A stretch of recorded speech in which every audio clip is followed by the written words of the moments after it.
where there's muck, there's brass, isn't there? I'd forgotten all about these handles.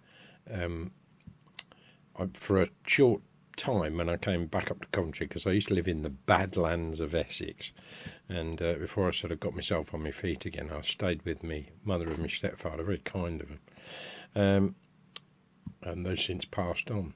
But when I was clearing the house, I looked in the bottom filing cabinet, and these handles came up again, and I thought, yeah, I remember those. And I'd actually said to him, I said, oh, can we put these on? He said, yeah, I'll put them away for you, he said. And they've sort of reappeared again, haven't they? But I'll say they needed a lot of cleaning, a great deal of cleaning. I don't suppose they've been cleaned since the day they were fitted. And where did they come from? Well, commonly you used to find these on the door handles of 1930s schools, and that's sort of gelling, isn't it? And that's where they came from. They came from my junior school, which is now gone. It's been replaced by a new school. But on the week they were demolishing it, I was lucky enough to be on site, and the caretaker said, yeah, if you want anything, she'd grab it. So I did. I grabbed a couple of these. I grabbed a classroom door, which I've since had to let go of, sadly. It was a little bit on the big side. I'm not sure what I was thinking when I brought that back. The other thing, because the school was divided in, it was a junior school, but it was divided into a sort of an infants and juniors, right? And the infant side, which I think was a later addition, was built in the 1950s, and they had a long row of coat hooks which small children were fascinated by, because one of the fashionable things from the 1950s was, do you remember those clocks that used to have on the wall in a sort of sunburst, and on the end they'd have these coloured balls? Not so popular these days, but they were at the time. And the coat hooks were all like that, all different colours. So, and they were numbered as well, of course. But then you knew that yours was the blue one, number 14, or whatever it was. And so you'd be able to find your peg very easily, very good. So I brought back a strip of those. They've been sat in, well, amongst my junk pile for quite a while now. But what I was going to do is take the coat hooks off individually, because they're spaced quite wide. You know, obviously take kids' school bags and coats, that sort of stuff. And I will find a use for those in the house. But I just thought, well, I've got a very quiet 5 minutes. What I thought was going to be 5 minutes. It's going to take a few evenings to get these up. But I will gradually, see how bad it was there. And we're sort of getting down to the metal now. I suspect these are probably bronze rather than brass. I've had dealings with bronze in the past and remembered that it was incredibly difficult to polish. Brass is pretty easy. Since you cut through the metal, your cloths just become black straight away. Bronze isn't quite like that. So I think it's got an element of copper in this, which gives it that sort of red colour. What do they fetch these days? Well, these are 14-inch long. A pair of them, you'll pay anywhere between 85 and 160 quid, depending on how well polished up they are. Because they don't make them anymore, not to my knowledge. So there you go. That's what I was doing. Oh, and welcome back to Ralph's house.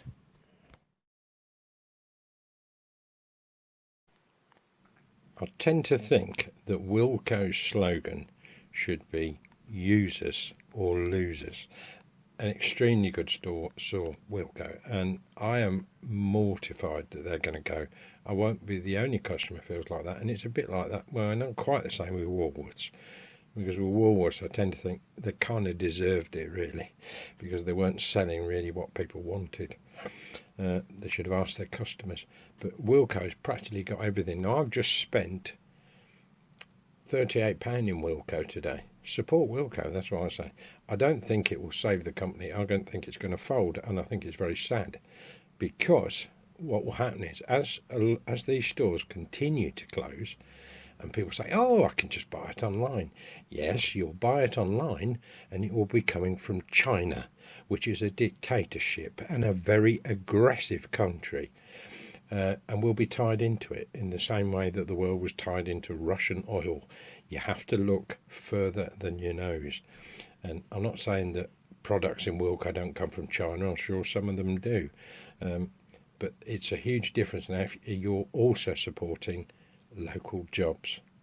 So when you buy things online, unless it's really essential, do think if you could buy it locally. And okay, you might pay 50p, you might pay £1 more, but you're maintaining someone else's job. Anyway, I was quite happy with these. Complete, only about, I think it was about £1.20 or £1.50. Complete range of pencils up to 6B. Got to be worth it for that, isn't it? Huge bag. I bought their large bag. You know, they do nuts and bolts. They only do sort of 8, 10 and... no, I think they do possibly 6, 8 and 10mm bolts and nuts. It'd be nice if they did a bigger range. But they do. You just fill a bag. That's a large one for £3. That's a lot of nuts and bolts. I didn't have any small ones, so I thought, before Wilko goes. Because you know what it's like. If you want to go buy nuts and bolts, you go in one of these DIY stores and you'll pay about £4 and you'll end up with something like 10 nuts in a bag. Definitely worth going to Wilko for those. Just thought I'd mention that in passing. You know when people design kitchens and they do a plan on a bit of paper, don't they? Then they work out where the sink's going to be and where all the units are going to be.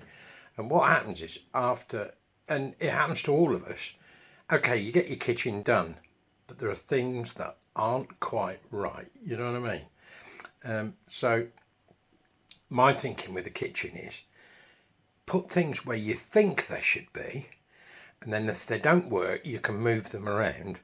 And then when you've got everything the way you want it and the way it works, or a way that works for you, then decorate it and put in all your flooring, because you can just take everything out, get your flooring down, put everything back where you got it.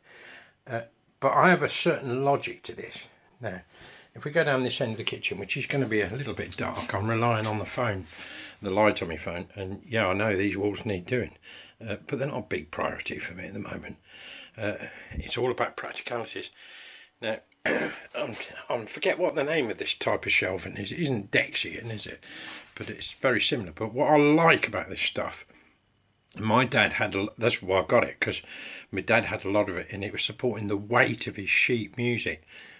And this is the good thing about this stuff. It takes a massive amount of weight.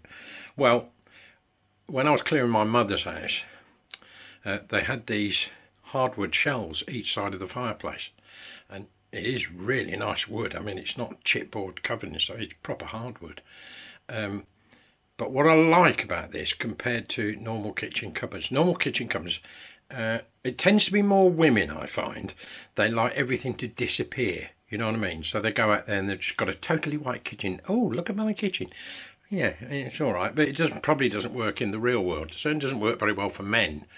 And what I like about this is if I find over a period of time the shelves aren't at the right height, I can adjust them. They'll take a massive amount of weight, and I can get at everything. So I'm not saying I'm going to do this all around the kitchen, but this for me works better than a wall cupboard. You know when you get those double wall cupboards and people put all their tins of food and everything, and after a while the bottom of it starts to sag. And you know why it sags? Because it's cheap chipboard, that's why. And even if you pay a lot for a kitchen, it's still cheap chipboard, unless you bought a solid oak one and spent the price of a house on it. But I like this because I can adjust it just the way I want. And yeah, I like things that are sensible, you know what I mean? I'm not taken in by things. And while I'm on the point, my son and I, we were in Aldi going down the central aisle, and we found a pizza cutter. It's like a round board divided up, and I lifted it up and said, "Why would you want that? Why don't you just put it on a plate and cut it up?"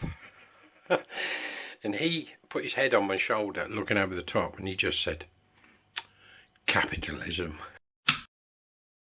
Oh, and don't forget to subscribe.